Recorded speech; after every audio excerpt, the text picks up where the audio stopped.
బేషరతుగా 2 లక్షల రుణమాఫీ చేయాలని BJP Adilabad MLA Payal Shankar demand చేశారు.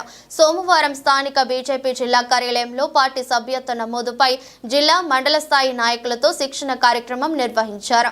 ఈ సందర్భంగా ఆయన మాట్లాడుతూ పార్టీ సభ్యత్వ నమోదును కార్యకర్తలు విజయవంతం చేయాలని అన్నారు.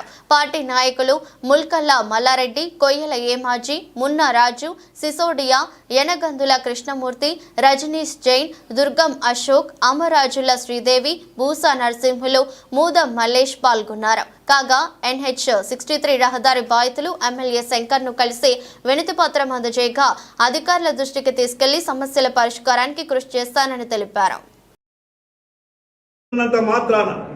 పోలీసులతో భయభ్రాంతులకు గురి చేసినంత మాత్రాన మీ రాజకీయాలు సజావుగా నడుస్తాయనుకుంటే మీరు కంటున్నటువంటి కలలే.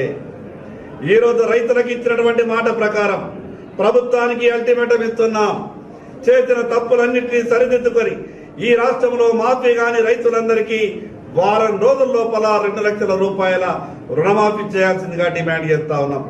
ఇంకో పక్క ప్రభుత్వం మాట్లాడుతుంది, మేము 2 లక్షల రూపాయలు ఇవ్వడానికి సిద్ధంగా ఉన్నాం, కానీ రైతు ముందు బ్యాంకులో కట్టుకోవాలని చెప్తాం. రైతు దగ్గర డబ్బుంటే, రైతు బ్యాంకులో కట్టుకునేటటువంటి పరిస్థితి ఉంటే మీకు చేతులు తాపి అడిగేటటువంటి పరిస్థితి రైతుకు ఉండదు. ఈ రోజు రైతు చేతిలో చెల్లి కవ్వలేదు. ఒక పక్క మీరు రైతును 2 లక్షల రూపాయలు బ్యాంకులో కట్టుకున్న తర్వాతనే ప్రభుత్వం విడుదల చేస్తుందంటే ఇది పూర్తిగా రైతుల్ని మోసం చేసేటటువంటి మాట. రైతులందరి తరఫున ఈ ప్రభుత్వాన్ని డిమాండ్ చేస్తా ఉన్నాం. మీరు ఇస్తానన్నటువంటి 2 లక్షల రూపాయలు విడుదల చేయండి. మీరు ఇస్తానన్నటువంటి 2 లక్షల రూపాయలు రైతుల ఖాతాలో జమ చేయండి.